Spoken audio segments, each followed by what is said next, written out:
Every morning on Maplewood Lane, before the sun had fully stretched over the rooftops, a single dad helped an old man daily. Daniel, worn from night shifts and fatherhood, still found time to check on Mr. Harris next door, replacing porch bulbs, hauling groceries, sharing warm coffee on the creaky front steps. "He's like a father to me," Daniel once told a neighbor, brushing off praise. But one crisp autumn afternoon, a sleek black car rolled to a stop outside Mr. Harris's home. A sharp-suited young man stepped out, flanked by two lawyers. No one expected what he came to say. Daniel's hands were always callous, his eyes often tired, but his heart carried a quiet fire. By day, he stocked shelves at the grocery store. By night, he drove a cab, all for Lily, his bright-eyed 9-year-old, who still left drawings in his lunchbox. He never complained, not when rent was late, not when his shoes wore thin, and especially not when it came to Mr. Harris. In those moments of helping, Daniel felt something he hadn't in years.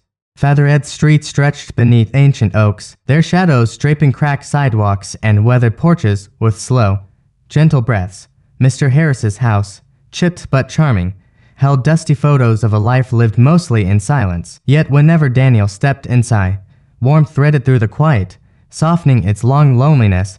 That day it started with a knock that didn't come. Daniel found the door unlocked and Mr. Harris sitting in his robe, confused, hands trembling, searching for pills he couldn't name. Without hesitation, Daniel called in sick and state, but kindness, it seemed, had spectators. "Why do you waste time on that old man?"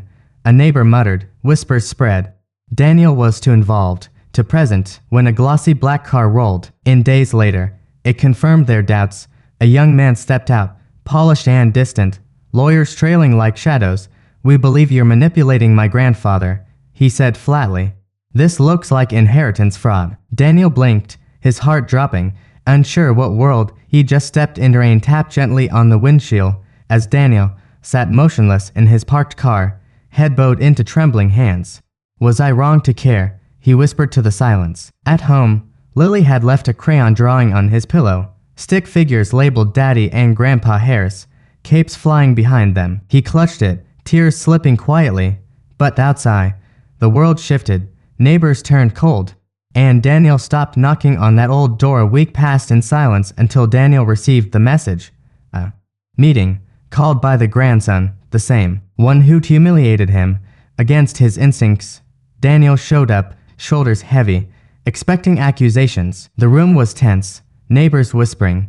Then the grandson stood, voice shaking. "I thought my grandfather was cold," he said. "He left when I was a boy. I hated him for it."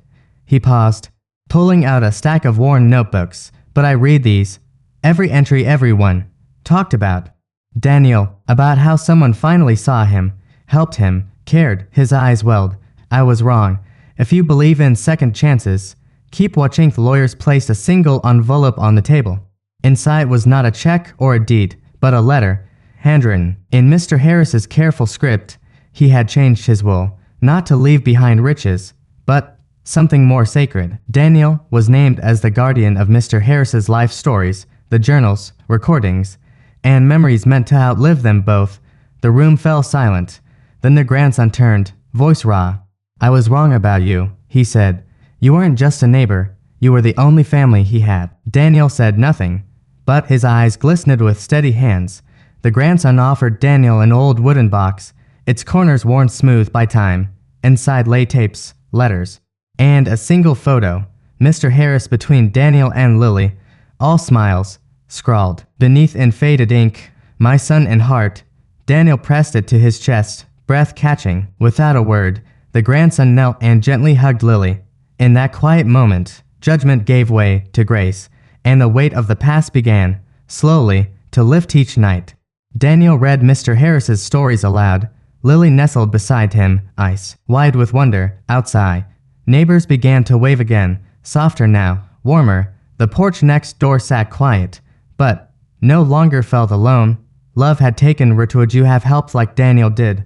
Or walked away when others doubted you? If this story moved you, share it. The world needs more Daniels.